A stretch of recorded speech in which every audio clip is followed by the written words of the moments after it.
سلام خدمت تمام بچهای گروه، تمام کسایی که تو این تورنمنت ما شرکت کردن. میخوایم امروز قرعه کشی رو انجام بدیم به کمک داورا و ادمینای گروهایی که تو این تورنمنت شرکت کردن. اول اصلا میخوام از داورای سلام. تورنمنت خواهش کنم بیان بالا با هم صحبت کنیم، نقطه نظراشون رو بدونم. آقای حجت و مارشال عزیز اگه لطف کنیم تصویر بدیم ممنون میشه.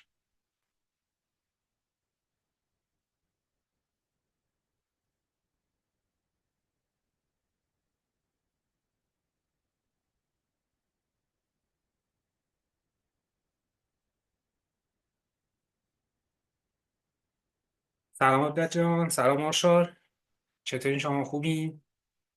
درود بر شما. اگر صحبتی داری اول حجت با تو شروع سلام. میکنیم. قربان شما. سلام سعید جان. مقدمه چیزی هست گوش میکنیم، بعدش با صحبت باش. ممنونم. سلام سعید جان. سلام علی جان. امیدوارم که حالتون خوب باشه. ارزم به حضورتون که در خدمت هستم سعید جان، اگر میخوای شروع کنیم. مارشال تو چطوری؟ خیلی خیلی ممنون. درود بر شما مجدد. بفرمایید، گوش میکنم. حجت با تو شروع میکنم، مقدمه ای حرفی چیزی هست شروع کن، بعد میریم سراغ حالا سالا و چیزایی که برای تورنمنت هست. این سیستم یکمی داره اذیت میکنه. آره. خیلی خوب. ممنونم سعید جان. بذار پیشگفتار رو شروع بکنیم. یه سلام و عرض ادب داشته باشم خدمت همه شما عزیزان که صدای من از هر گوشه جهان میشنوید. همونطور که میدونید حجت هستم. بسیار خوشحالم که اینجا هستم و افتخار دارم تا به عنوان سردابر در کنار شما باشم. امیدوارم از هر جای این جهان که صدای من رو میشنوید حال دلتون خوب باشه. بذارید اینجوری شروع بکنم. در این سالهایی که گذشت زندگی ما پر از اتفاقات تلخ و شیرین زیادی بوده است. بشر توانست با تلاش و نبوغ خود پروژه‌های عظیمی مثل تلسکوپ جیمز وب و استارشیپ را به پیش ببرد. اما در همین حال جنگ‌ها و بحران‌های اقتصادی لحظات سختی هم تجربه کردیم. متاسفانه در این سالها عزیزان زیادی را از دست دادیم. در این میان بازی مافیا چه به صورت حضوری و چه به صورت آنلاین فرصتی فراهم کرد تا ما دور هم جمع شویم، دوستان جدیدی پیدا کنیم و در این دنیای پر از چالش لحظاتی از همدلی و تعامل را در کنار یکدیگر تجربه کنیم. این بازی چیزی فراتر از یک رقابت است. تمرینی برای اتحاد، منطق، قدرت، استدلال و احترام به دیدگاه‌های مختلف. امیدوارم این بازی به تک تک عزیزان لذت بده و کسانی هم که این بازی رو تماشا میکنن از دیدن این بازی ها لذت ببرن. در خدمت هستم سعید جان. مرسی مرسی، دقیقا حجت با حرفت موافقم. یعنی واقعا فارغ از اینکه ما تو زندگی واقعیمون چی به چیه، چی کار داریم میکنیم، خسته ایم، هر چی هست میایم اینجا کنار هم لذت میبریم، تو اون نقش زندگی میکنیم، به عنوان یه پزشک، به عنوان یه گادفادر میکشیم. یعنی تمام اون کارهایی که شاید تو زندگیمون نکرده باشیم، یا شاید اصلا اخلاق من مثلا تو روند زندگیم یه جوری دیگه باشه، اینجا یه جوری دیگه است. و واقعا این چیزی که گفتی رو تایید میکنم. ماشا جان تو هم اگه صحبتی داری گوش میکنیم، بریم بعدش سراغ روند تورنمنت. زنده باشید. حقیقتا بعد از اولا معرفی کنم خودمو، اسمم علیه. تو بازی به اسم مستعار مارشال به خاطر اینکه خب علی زیاده میشناسنم و استفاده میکنم این اسمو. دلیل خاصی هم نداره، به این خاطره که بیشتر سالها پیش این اسم رو توی بازی های مجازی انتخاب کردم و همین رو نگه داشتم. حقیقتا بعد از 37 سال زندگی امروز بیشتر از گذشته درک میکنم که لحظات چقدر میتونن ارزشمند باشن و چقدر غیر قابل بازگشت.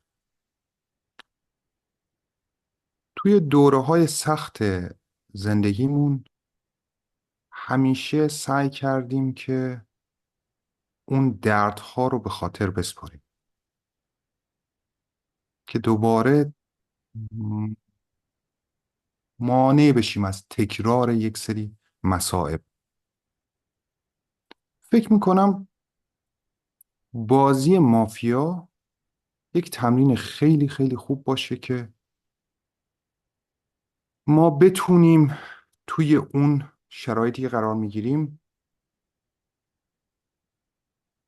تمرین کرده باشیم تصمیم بهتری بگیریم. و یک یادآوری و یک ممارست طولانی مدته و فکر میکنم تکرار پذیره که توی تصمیمات واقعی زندگیمون بتونیم بهتر عمل کنیم. حقیقتا به شخص بازی مافیا رو به خاطر اون توانمندی که توی تحلیل، منطق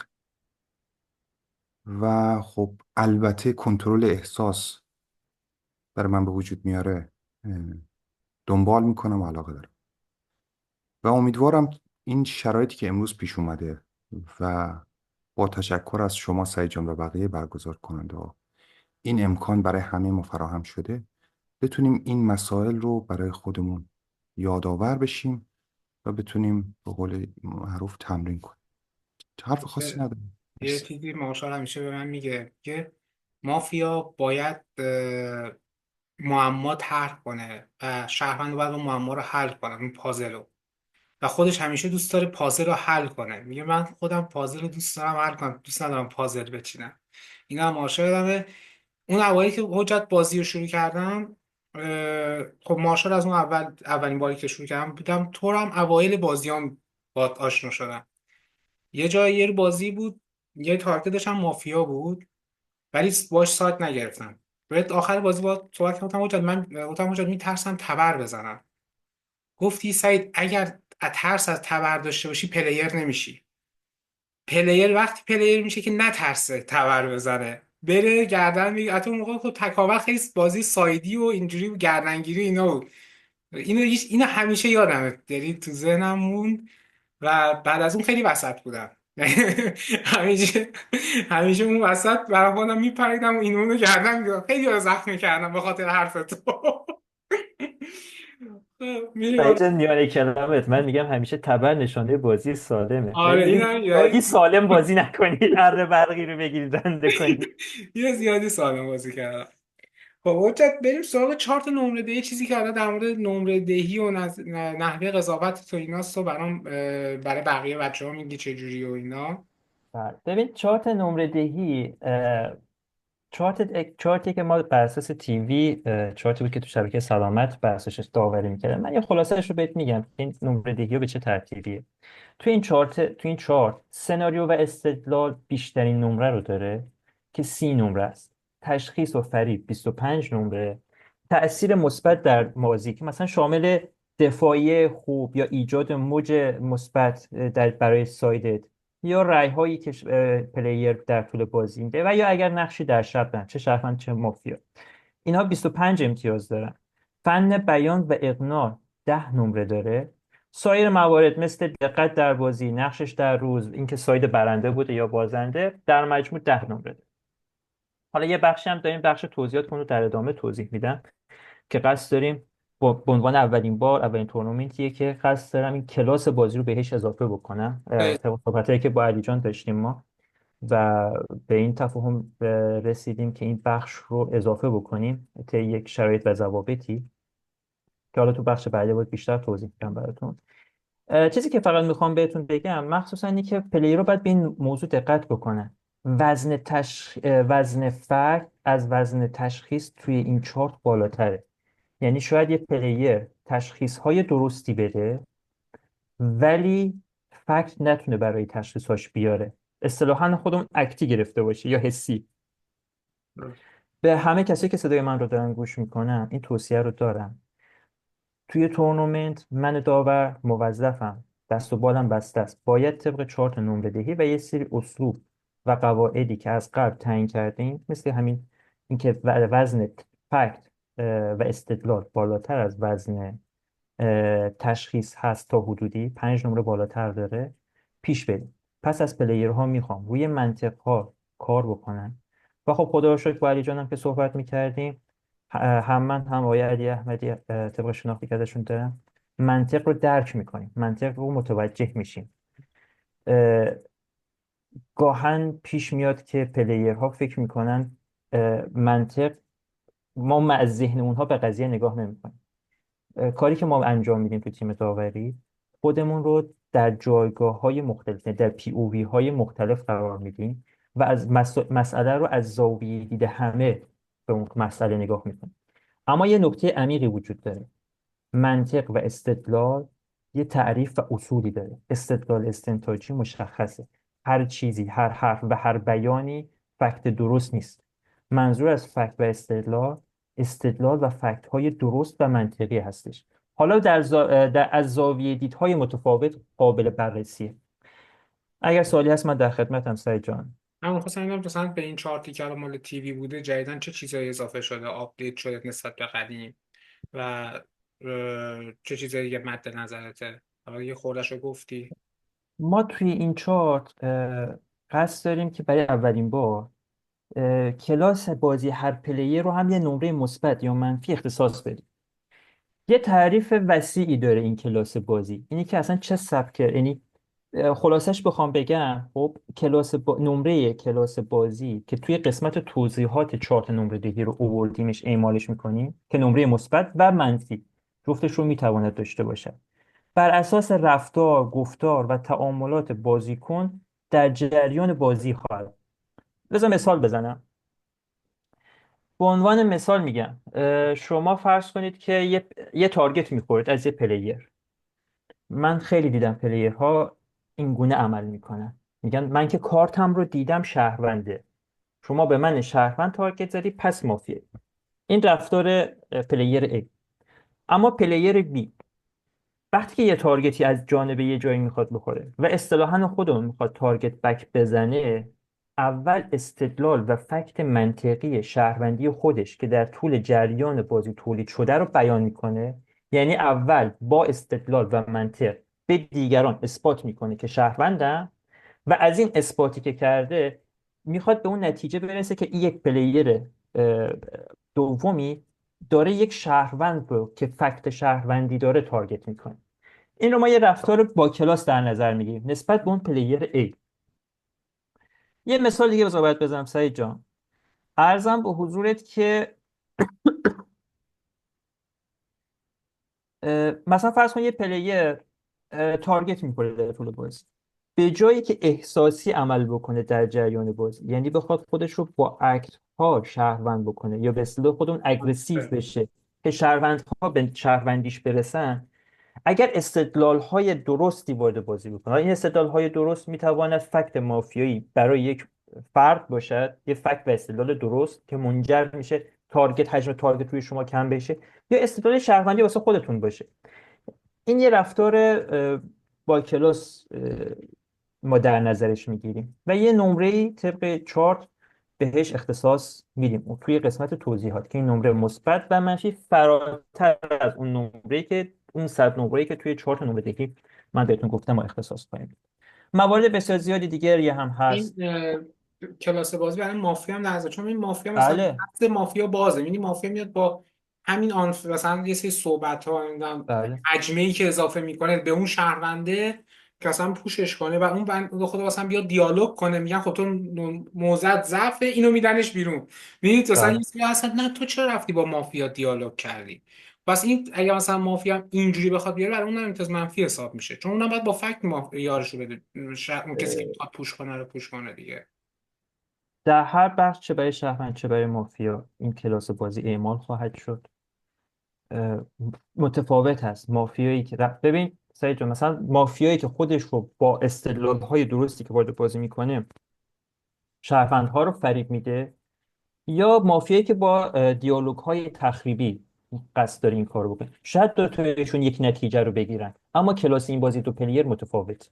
یا بذار ولی یه نکته که وجود داره توی ساید مافیا، جنگ روانی هم بخشی از بازی. اینه که شما در کدوم لحظه درست بازی و به چه روش درستی این جنگ روانی رو اعمال بکنید به شهروندا هم گاهن پوینت منفی نداره، میتونه پوینت مثبت داشته باشه، سوء تفاهم نشه.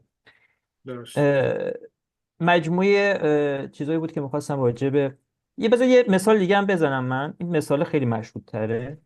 خیلی در تورنمنت ها، مخصوصا تورنمنت هایی که بحث جایزه و بست پلیری هست، در چنین بازی هایی من خیلی وقتا دیدم پلیرها میان که فقط میخه خودشون رو محکم بکوبن و چیزی از همدلی و اتحاد دنبالش یعنی دنبال اتحاد و همدلی نمیرن. تصمیم گرفتن به عنوان مثال یکی از بخشایی که به نظر من خیلی کار با کلاسیه. فرض کنید شما یه فکت ضعیف دارید، خب، و یه پلیر، یه شهروند دیگری یه فکت قوی واسه، مثلا شما یه فکت ضعیف دارید، پلیر A هستید، یه فکت ضعیف دارید برای پلیر شماره یک. یه پلیر B یه فکت قوی و متقن داره واسه پلیر شماره دو. توی تورنمنت ها من گاهن دیدم برای اینکه پلیرها میخ خودشون رو محکم بکوبن، اصطلاحا جنگ موزه است، جنگ استدلال و منطق نیست، جنگ شنیدن، جنگ دعوا بر سر اینکه کی بهتر اتحاد درستایی تشکیل میدهد بر پایه منطق نیست. پلیر A اگر بر فکت ضعیف خودش پافشاری بکنه برای تارگتش به پلیر یک، ولو این کم درست باشه، درست، نسبت به پلیر، یعنی پلیر بی حالا نسبت این به رفتار این پلیر رو در نظر بگیرید در حالت اول، حالت دومش رو با هم بررسی بکنید. اگر پلیر تشخیص بده فکت من ضعیفه برای پلیر یک و فکت پلیر بی فکت بسیار قابل اتکا و قدرتمندی برای مافیایی مثلا پلیر شماره دو، و با اون فکت خودش رو بذاره کنار و با اون فکت شماره دو نه تنها بازی بکنه بلکه بولد بکنه، بلکه همراه و همسو با اون فکت موج ایجاد بکنه، خیلی رفتار با کلاستریه که در واقع نشانی درست یک اتحاد تیمیه، چیزی که جامعه ما امروزا خیلی بهش نیاز داریم. و خب قطعا اون رفتار دوم نمره یک بازی با کلاس رو دریافت خواهد کرد. امیدوارم تونسته باشم منظورم رو خوب بیان بکنم. مصداق‌ها و مثال‌های دیگری هم داره و البته در جریان بازی هم خیلی چیزای دیگه ممکنه اتفاق بیفته که در حال حاضر ما شاید بهش فکر نکرده باشیم، اما با ریزبینانه با همکاری آقای مارشال عزیز از دوستان خوب من هستن تمام تلاشمون رو میکنیم مو رو از ماست بکشیم بیرون. یکی از اه، دوستان که داشتیم در مورد داوری شما صحبت میکردیم میگفت من میدونم حجت مثلا برای اینکه یه بازی رو داوری کنه حداقل 5 ساعت برای نمره دهی اون بازی وقت بذاره.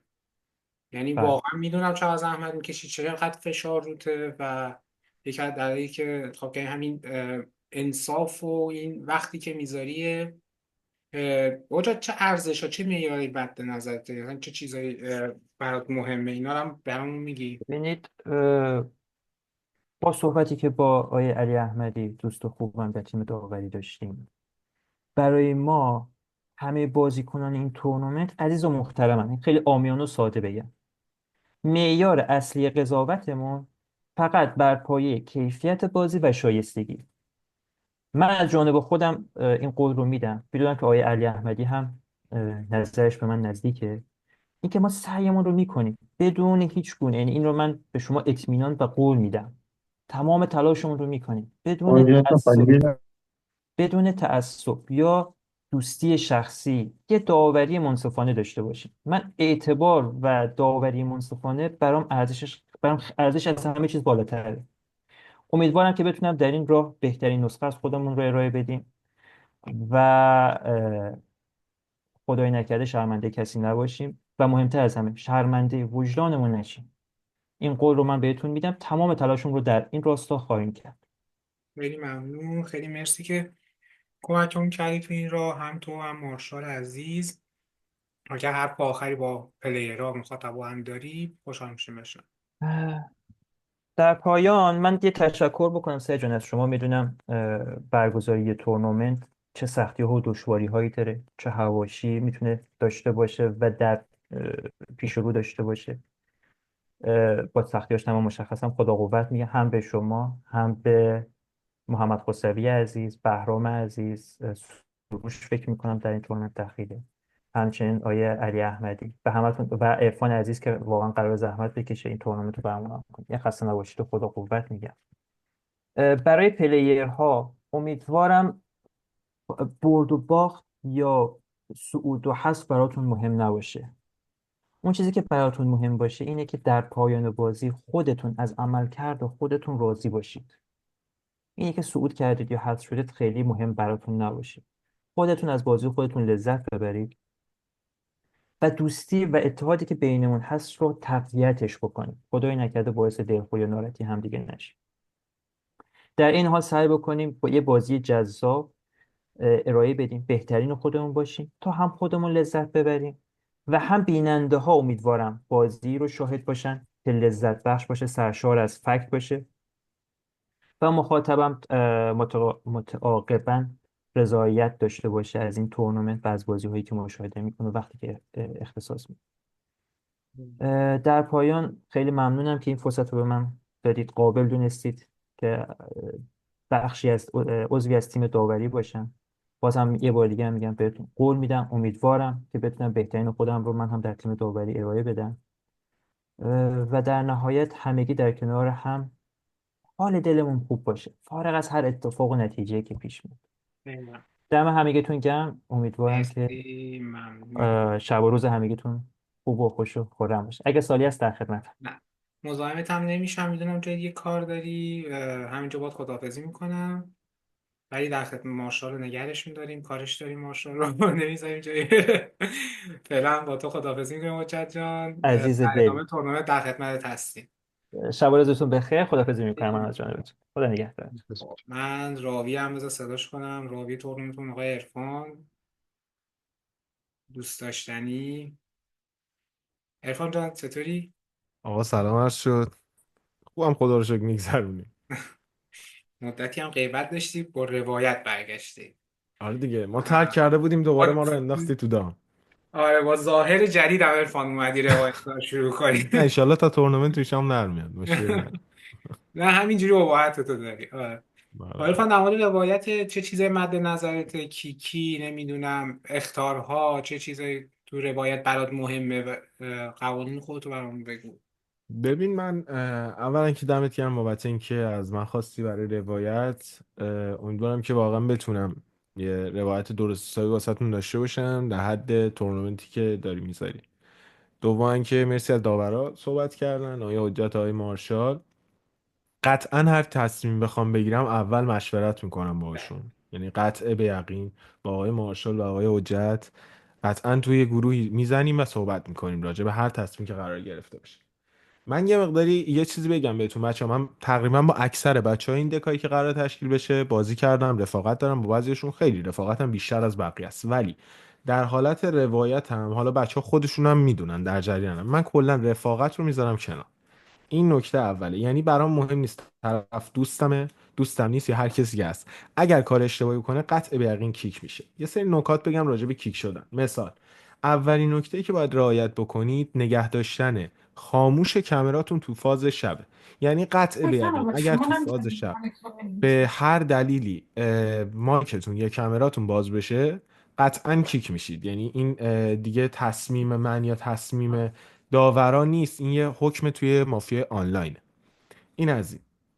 یه نکته دیگه که میخواستم بگم راجع به کیکی، من اول کیکی ها رو بگم بعد اخطارا و اینا رو میگم که قطعا نمره کم میشه بابتشون. حالا من صحبت میکنم با بچهای داور. یه نکته دیگه که به نظرم کیکی باید داشته باشه اینه که شما خیلی بیخود خودتو شهروند بکن. یعنی در واقع چیزی آنفیر شهروند شدن، درسته آقای مارشال؟ یعنی طرف خودش رو آنفیر شهروند بکنه، چه در نقش شهروند چه در نقش مافیا. حالا میخواد با قسم باشه که کیک مستقیم داره، چه با چیزهای دیگه که واقعا من سخت میگیرم تو این موضوع. اینم خواستم بگم. یه نکته دیگه هم که میخواستم بگم، دوستان عزیزی که پلیرن توی این تورنمنت، خواهش میکنم تو طول بازی به هیچ عنوان به راوی پیام ندن. یعنی اگر مشکلی چیزی بود قطعا میتونن به داورا پیغام بدن، چون من اون لحظه ذهنم درگیر روایته و اذیت میکنه این داستان. ما آخرش بالاخره با آقای مارشال آقای حجت صحبت میکنیم راجع به این مسائل، مشکلی پیش اومده بود چیزی بود به داورا بگید، داورا اگر واقعا لازم دونستن به من اعلام میکنن. به طور مثال میگم، حالا سناریوی این تورنمنت هم اگه اشتباه نکنم آره. نماینده است، درسته؟ مثال میزنم، شما وکیلید، به یه کسی وکالت دادید، اگر طرف اومد تو دفاع اولا فکر بکنید که ممکنه که شما بسته بوده باشید نسبت به اون طرف، این یه مورد. دومی که اگرم من اشتباه کرده باشم قطعا داورا بهم میگن، چون هر اتفاقی تو فاز شب بیفته من اول برای گروه داورا میفرستم که آقا این اتفاقات شبه، قطعا به من ذکر میکن. این هم موضوعی بود که دوست داشتم بگم. لطفا تو مثلا تایما راهنما تک تارگت بزنه به یکی، طرف تک تارگتیش کنه و اینا، چی اونم کیک داره یا نه میتونه کیک ببین من کنه؟ تک تارگتی زدن و مشکلی ندارم ولی با فکت. یعنی آفرین. تو اگر قراره راهنمایی گرفتی، سعید رو استعلامش رو مثبت داری، تک تارگتی هم خواستی بزنی بزن. ولی اگر فکت درست نیاری، فکت درست وارد بازی نکنی، قطع به یقین بعد از خروج سعید کیک میشی. اینم گفتم که در دست جریان باشید. سوالی چیز داری بگو پرسم. نه، دستت هم درد نکنه، مرسی که وقت گذاشتی. مخلص. بذار من حالا دوستای عزیزم و ادمینای گروه ها رو هم دعوت کنم بیان به جمعمون اضافه شن که قرعه کشی رو شروع کنیم. آقای سروش که از دوستان خوبمون از کریمزون، خانم افسانه از مافیا کور، خانم افسانه به سلام، آقای خسروی از مافیالند با یه پخشم دیگه. خیلی خوشحالم میبینمتون. مرسی که تو این تورنمنت کمکمون کردین، همراهمون بودین. از سروش رو میکنم. سروش جان، سوالی حرفی داری، سلام علیکی داری انجام بده. آقا سلام به همگی، کریسمس مبارک. امیدوارم که بهتر کنید، تورنمنت خفنی در پیش داشته باشید. مرسی از سعید و حجت و مارشال و آقای عرفان بابت برگزاری این تورنمنت. خوشحالم کنارتونم. عرض آرزو خاصی میکنی نیست. از بچه هاتون کی مثلا شگفتی گروهتون میشه، مثلا کسی که انتظار نداشته باشی؟ پرهام. پرهام. من رو پارسان، به نظرم پارسا تو این چند وقته خیلی پیش رفت. پارسا رو آره به نظرم تو این تورنمنت خودی نشون میده. پارسا آره. کلا من پلیریه که من بازیشو دوست دارم، قبولش دارم. نمیدونم رفت ایران چیکار کرد، خیلی خوب شد برگشت. نمیدونم تو ایران رفت حضوری بازی کرد، نمیدونم چیکار کرد، از ایران برگشته اصلا از این رو به اون رو شده پارسا. ولی پرهام ببینیم چی احتمال داره. میشه، ولی من پرهامم فکر میکنم که تورنمنت خوبی در پیش داره. خانم افسانه، در خدمت شما. سریع به چی میخندی آیا؟ سلام سلام، خوشحالم میبینمتون. مرسی از داورها و مرسی از شما و مرسی از عرفان و سروش و محمد خسروی. خوشحالم در کنارتونم. جاتون که تو تورنمنت خیلی خالیه. دستم مرسی. کسی که این شما رو از ما گرفت بگیره برسه، میدونم چی کارش کنم. اون کسی که باعث شه شما ببین، تو تورنمنت نباشی، هم خودش هم. باور باور کنید امروز اومدم سفر، الانم هتلم. یعنی خونه آره. نیستم، با موبایلم گفتیم تو و تورنمنت یه نیستی دیگه، تو قرعه کشی باشی حداقل آره و یه دو ببینیم. هفته نیستم تقریبا، دیگه فرصت نشد دیگه حالا متاسفانه. این بچه‌هایی که تورنمنت از گروهتون هستن، شما فکر کنید کی تو تورنمنت ممکنه شگفتی بسازه از بچه شما؟ بچه ها دارن میگن بهرام و خسروی لفظی کردم براش. نمیدونم، بچه ها همه خوبن به نظر من. بچه هایی که کمتر بازی کردن و دیده شدن مثلا مثل علی حقیقی یا دقیقاً. آسیامک ممکنه. آره، من علی اه، حقیقی تو ذهنم بود. به نظرم علی آره حقیقی میتونه حرف رو گفتن تو این تورنمنت داشته باشه، ازش چیزای جایی آره بگید. آره. خیلی هم عالی. آقای خسروی. آقا درود. امیدوارم چه- که حالتون خوب باشه. اسمم محمده، به عنوان عضو کوچیکی از مافیالند خوشحالم که واسه بار دوم این تورنمنت از گروه مافیالند برگزار قرار بشه. مرسی از همکاری گروه سروشینا، کلی زحمت کشیدن، دمتون گرم. مرسی از گروه مافیکور و مرسی از داورا که وقت میذارن، خیلی کار سختیه، و سرگروهشون سعید که این تورنمنت ران کردن. خیلی حواشی داره قطعا بعدش. امیدوارم که همه به هم کمک کنن، این حواشی کمتر بشه، به داورا اعتماد کنن، به برگزار کننده بازی کلا عرفان روایتش اعتماد کنن و همه چی خوب بشه. همین. محمد، هر چی فکر میکردم اینا بچه های گروه ما کی ممکنه شگفتی سازی، چیزی ذهنم نرسید، چون از همهشون انتظار دارم برم بالا. به نظرم چون از همهشون انتظار بالایی دارم، نمیتونم بگم یکیشون ممکنه شگفتی ساز شه. یعنی یکیشون هست چه برام عجیب غریبه. آره. ببین، حقیقتا تورنمنت یه شرایطیه که بعضی وقتا یه پلیرهای خوبی هست میشن از روند تورنمنت. یعنی کلا روند بازی تورنمنت یه جور مثل فوتبال، مثل جام حذفی مونه، یعنی همیشه شگفت، یعنی شگفت زده میشن همه. ولی من احساس میکنم امین غیبی روندش خیلی خوب بوده تو این چند غیبی وقت. مثل ایتالیا میمونه، میدونی ایتالیا آره، تورنمنته. امین غیبی جایی که باید خوب باشه خوبه.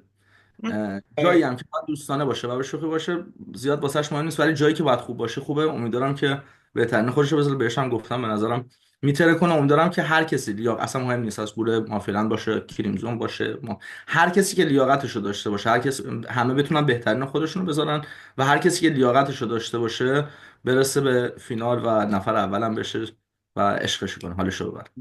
من قبل از کار تورنمنت شروع شه می‌خواستم تشکر کنم از بچه‌ها، مخصوصا گروه سروش، کسایی که توی این مدت مافیالند رو واقعا تنها نذاشتن. خانم صدف واقعا توی این مدت به اون کمک کرده.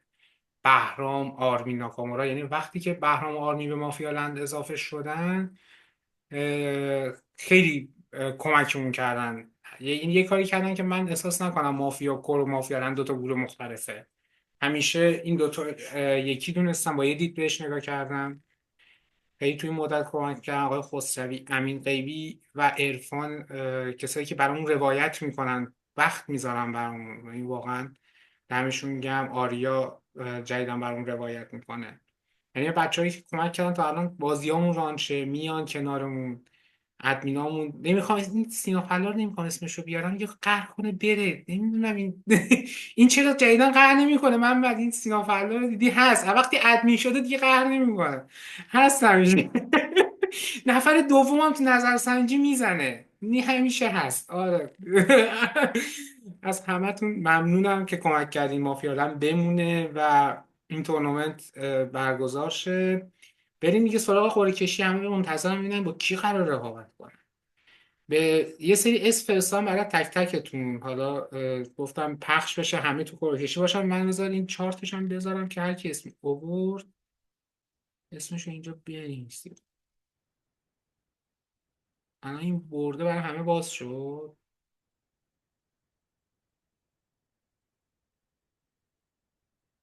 الان اینو همه میبینن. الان آره. ببین بچه، من به همتون اسم دادم، یکی یکی صدا میکنن، هر کی یه اسمو که دستشه رو اعلام بکنن. اولم که اولویت با خانوم هست. خانوم افسانه، یکی از اسمایی که حالا پیشتونه رو بیاریم بالا، به ما نشون بدین، بازش کنیم. زهرا.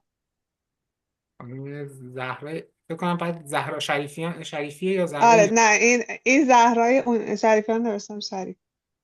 زهرا نه این اون یکی زهراه. اون یکی زهرا ایران. زهرا ایران. من بنویسمش. اولین اسم زهرا با مارشال عزیز. یکی از رفقایی که توی زوم هستن از محمد نیکو، آیا آرمین ناکامور تشریف دارین؟ جونم آره از بین یک تا 8 عدد میگی لطفا. ام... نو نه شوخی کنم 8. 8. این شماره من تا 8 تا نوشتم. شماره 8 آیه امیر خوشدل اگر اشتباه نکنم.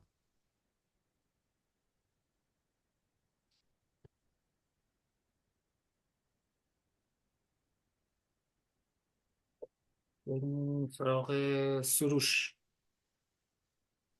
آقا تهش گروه مرگ و اینا رو هم میگید؟ ببینیم چی در میاد دیگه. آقا مثل دیدیه دروی با یه همی بزنیم ببینیم چی در میاد ازش. خب آقای علی آقا افتخار، آره. چه گروهی شد تا این؟ خسروی. من 8 تا اسم داخل یه سبد نوشتم. جذابن پلیر از سمت من، ببینم کی در میاد. هم میزنم رونالدینیویی ما هم میزنم، ولی سروش رادوین.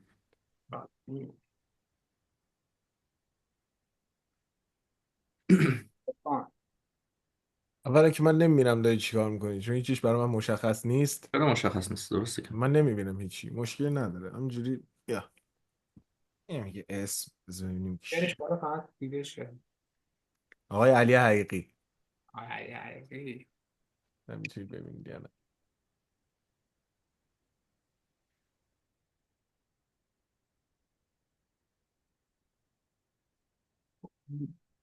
دو هم دو سه شد. دو دو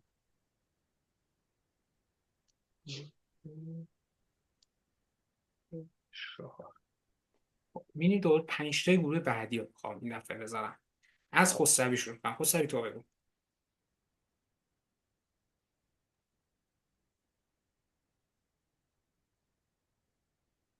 سینا فلاح.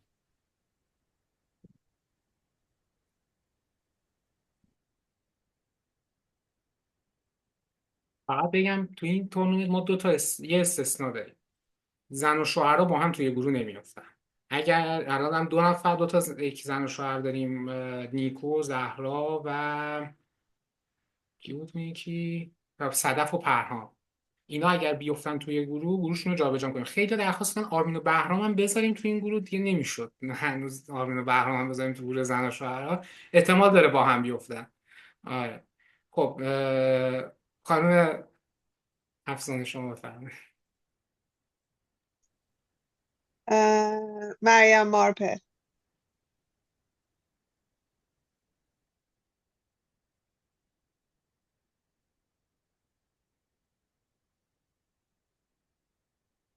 عرفان.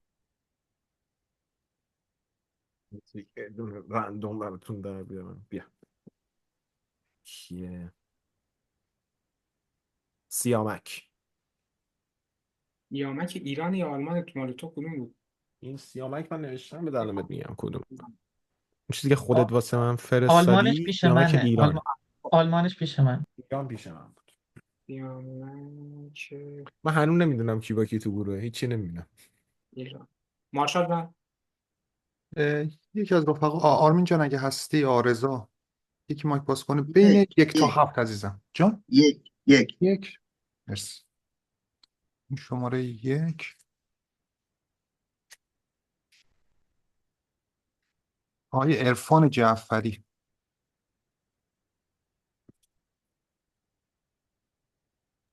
میشه من تو این گروه نذاری؟ پشمام ریخته تا همین الان. خب دروش بگو تو.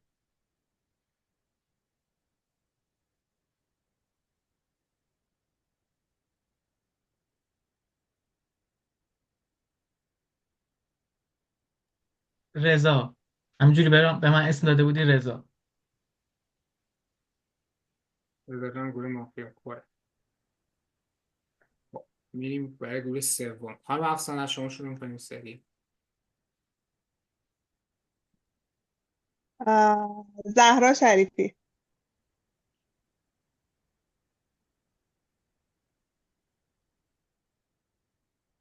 شد 2 تا زهرا شریف. اون زهرا. محمد نوات خودته.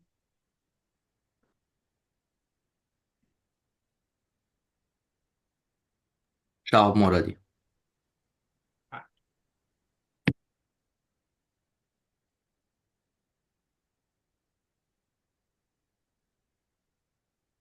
سروش.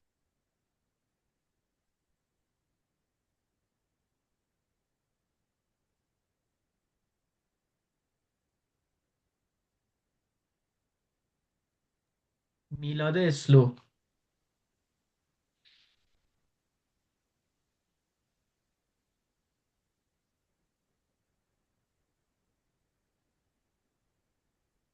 عرفان. این هر کی بود خودش پرید بیرون از دستم. ببینم کیه. حدس میزدم امین غیبی.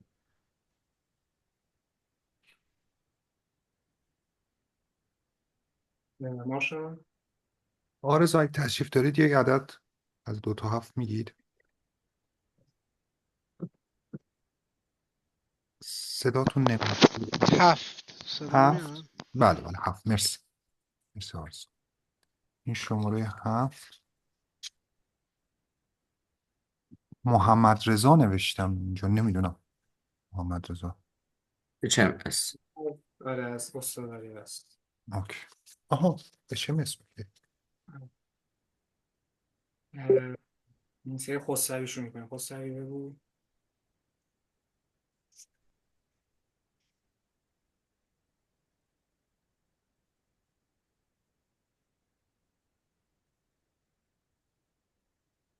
من حدس میزنم نفر بعدی سهیله. نمیدونم چرا من یه سبدی دارم هم میزنم دیگه.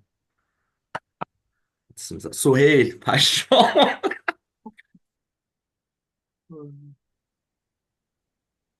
بسیار عالی. عرفان. بذار خالی بازی کنم مثلا. بیا همینجوری یک شکل. علی رضا.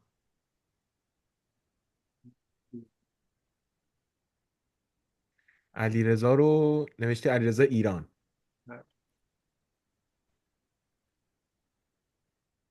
بروش.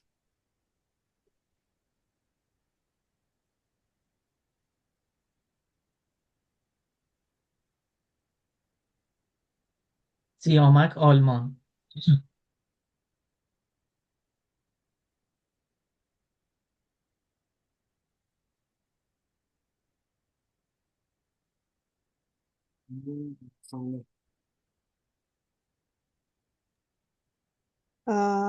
صدف.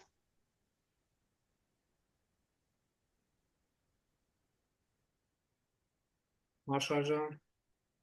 سرعتا آقای یا خانم ویور تشریف دارید اگر که هستید، یا آقای الیاسی؟ بذار من بگم این سری. بگو. بگو. چند تا چند مونده؟ 2 تا 6. 2 تا 6 4. 4. این 4 رو باز کنیم. آیده باشی. تا حالا اسم هیچ کدوم در نمیاد. من سروش حسین تا حالا. خب حالا تو کدوم گروه باید بیفتیم؟ گروه اول زهرای ایران، امیر خورشته، افتخار، رابین و علی حقیقی. تا اینجا گروه دوم سینا فلاح، مریم مارپه، سیامک ایران، عرفان. آقا همینجا یه لحظه استاپش کن برای اینکه جذاب تر بشه. آقای خسروی اگه به انتخاب خود بود دوست داشتید تو کدوم باشه یک تا چهار؟ میبینی؟ اگه خودت میخواستی همه انتخاب گروه کنی. ها جذابه یعنی حقیقتا، یعنی تو هر گروهی پلیرهای جذاب هست حقیقتا. اه. میتونی هم بگی تو کدوم گروه نمیخوای باشی، این هم نه یه اصلا نیست، آپشن. اینجوری نیست که من نمیخوام داخل کدوم، چون همشون جذابن حقیقتا، یعنی اصلا خیلی آره سخته. باحال شده. باشه. آره چون همش یعنی یه ترکیبی از خوب و متوسط به نظرم همه جوره هست، یعنی به نظرم خیلی باحال شده تا الان. خیلی خب پس ذره بریم استرس دارم فقط نمیدونم تو کدوم میفتم. تکمیل کنیم گروه رو. چجوری میشه؟ بریم از خانم افسانه شروع کنیم. خانم افسانه بگو نفر ششم.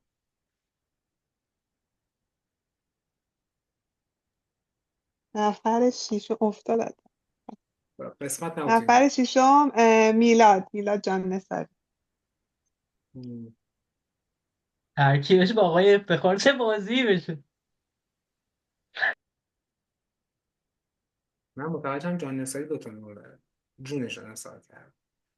بحث سر این بود که چی داره نثار میکنه. خوش این سه من. میلاد هر موقع کلیپو میبینه از جانب من بهش تبریک میگم، تو گروه خوبی گفته، امیدوارم موفق باشه میلاد عزیز. اه، کی بگه؟ خودت بگو سروش، مایک رو باز کردی. بگو نفر بعدی.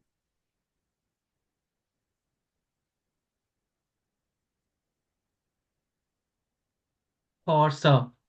پارسا.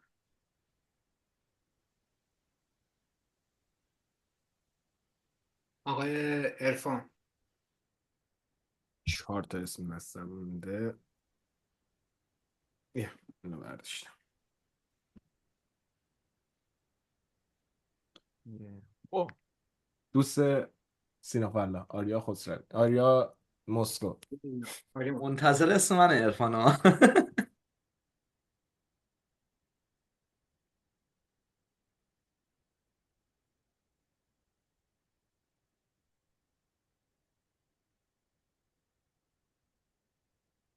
آقای مارشال عزیز. اگر که الیاسی و امین جان هستن که شما بله آیه مارشال، زنده درود باشید. دوستان، بگین شماره 2 3. 3 5 6 مونده. 2 3 5 6 کدومی که قربونت برم؟ 3. 3. این 3. آقای خسروی دیگه نمیشه. آقای خسروی. آقا خسروی بفرما. روزتون مشخص شد. نفر آخر اینم دکتون تکمیل شه. یه همین بزنیم خوب بیفته انشالله این سری.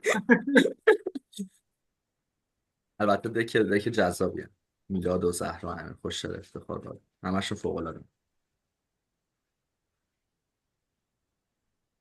آریا شریفیان دیگه جذاب ما تکمیل شد. از الان آماده باش بکش زیرت.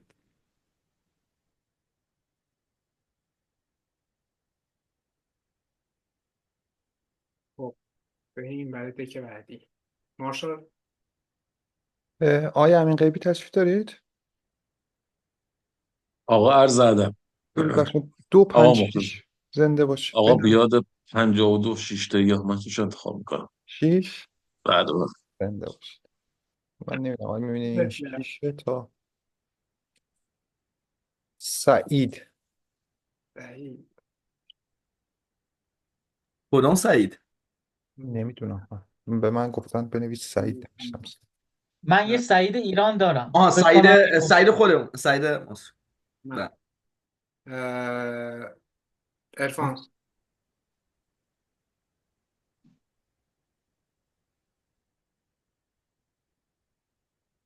کیه؟ آقای صادق از بچه سروشه فکر کنم. سروش.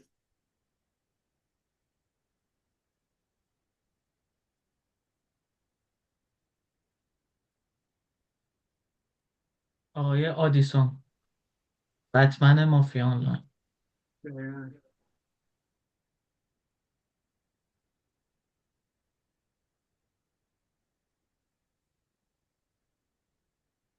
خانم افسانه. بهی.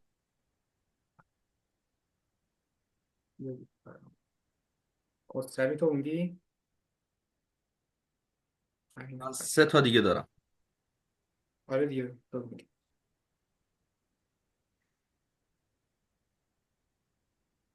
آرمینا کاملا.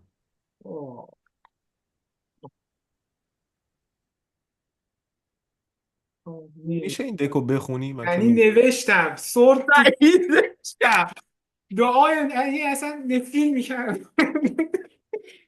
خدایا. یه دکو بخونی. بذار تکمیل شه. بگو آقای خسروی بعدش هم بگو دیگه. گفتی رفت. خدا لعنتت کنه سعید. نفر بعد الیاسی. نمیشد من جا به جا کنم. قدرت هم استفاده کنم تو موقع. مارشال جان. جسارتا آقای سیامک تشریف دارید؟ آقای سیامک سپهری. خانم مرزی تشریف سیامک اگه تشریف دارید بین عدد جانم. بین عدد 2 و بله. 5 یه عددی رو بگید بین 2 و 5 جسارتا. 5 رو بزنید. خیلی محبت کرد. این شماره 5 اگر میبینید خب. محمد 360 گفتید، من همینجوری نوشتم. خدای اکت مافیا آنلاین. سروش مارکت بازی بگو. من 2 تا دیگه دارم سعید. خب دیگه این گروه اوکی. سید علی.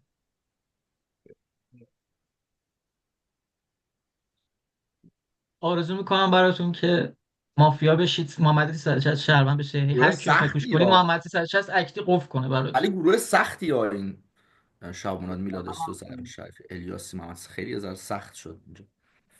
نیکو منتظر باش بکنم همینجا بیفته. من البته که من بخاطر گروه زهرا 4 این هم اینترنت داشت. بگم بریم. سروش. روش. کی مونده؟ عرفان تو موندی؟ آره من 2 تا دارم. بگو. خودت بگو چپ یا راست. چپ. این راستم بود، این گذاشتم زمین. چپ. چپ میشه آی پرهام. داغون شد کاغذ اینقدر تو دستم. ارفان بعدی هم بگو، راستت هم حالا بگو. راستم هم گل وایسا. بعدم بهت میگم. میشه آی نوید کاظمی.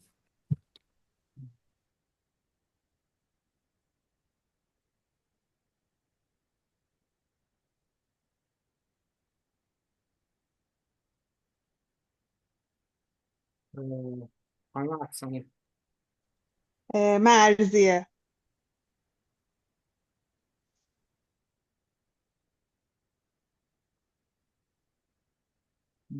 مارشال.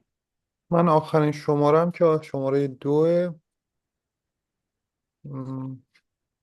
آی نیکو میبینید؟ آره.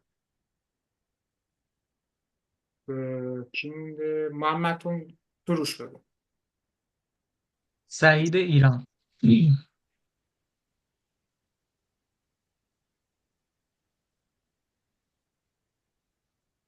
محمد آخری. و نفر آخر بهرام. بهرام شد. آقا من گروه میخوام عوض کنم. اینم گروه 4 تا. عجیبی شد این آخری. میشه بخونی اسمشونو؟ بگم گروه یکی گروه سه خیلی جذاب شده، خیلی جذاب گروه سه. آره 3 به نظر من خیلی جذابه. رضا زهرای ایران، امیر خوشگل، افتخار، رادوین، علی حقیقی، میلاد جان نثاری، پارسا، آریای مسکو، خسروی، آریا شریفیان. گروه 1. گروه 2 سینا فلاح، مریم مارپه، سیامک ایران، عرفان جعفری، رضا، سعید، صادق، بهی، آرمین. به نظر این گروه هم گروه خوبیه، یعنی کلا گروه جذابی همشون. گروه 3 زهرا شریفی، شهاب مرادی، میلاد اسلو، امین، محمد رضا، الیاسی، محمد 360، سروش، پرهام. یکی بکنم اینجا اسمش من نمیاد، سید علی هم. گروه 4 سهیل، علیرضا، سیامک، بهباشی، صدف، نوید کاظمی، مرزیه، نیکو، سعید ایران، بهرام. خلاصه پلیرها دیگه با همه هم آشنا شدن من دیگه. فقط از این تریبون آرزو میکنم با آقای 360 همسایت بشم. اگه مافیا شدیم شهروند نشه، اگه شهروند شدیم مافیا نشه، به یا هر کی نظرم میخوایم پوش کنیم قفل میکنه اکتی. میخوای هر کی بگه گروه کدوم گروه سخت تره بنظرش. من خودم به میخوام نظر بگم به نظرم. من گروه سه رو سخت‌ترین گروه میبینم. من به نظرم 4 سخت تره حقیقتا. چیزی مثلا من سه و فکر چهار کنم یه 3 هم ذره خیلی سخته ولی 4 دیگه دشواره. خیلی. آره. یک و یک و دو نرماله، مخصوصا حالا بچه ها. نه دو آره یک و دو نرمال باش، ولی سه به نظرم خیلی نه جذاب. راند اول که اینجوری که من فهمیدم حذفی نداریم، همه میرن نه همه بالا. میرم 5 تا مستقیم میره بالا، 5 تا آره میره پلی آف. پلی آف. یعنی عملا همه پلیرها دوتا بازی رو قطعا انجام خواهند داد. سعید جان من میشه رفع زحمت کنم؟ بچه‌ها میرسیم ببندمش. مرسی از همتون که اومدین کمکمون کردیم بابت قرعه کشی. دمتون گرم. انشالله که تورنمنت به همه خوش بگذره. این تورنمنت رو بیشتر جوش دوستانه است، امیدوارم همین جو تا آخرش بمونه. اصلش اینو گذاشتیم که دور هم به اون خوش بگذره. سال نو هم قرار شروع بشه، سال جدید میلادی، انشالله کنار هممون حسابی بهمون خوش بگذره. یه نمونه جو رقابتی هم بهش دادیم، یعنی در کناری که قرار با هم رفاقت دانه تو بازی کنیم، کنار هم رقابت هم بکنیم. مرسی از همتون که اومدین. خدا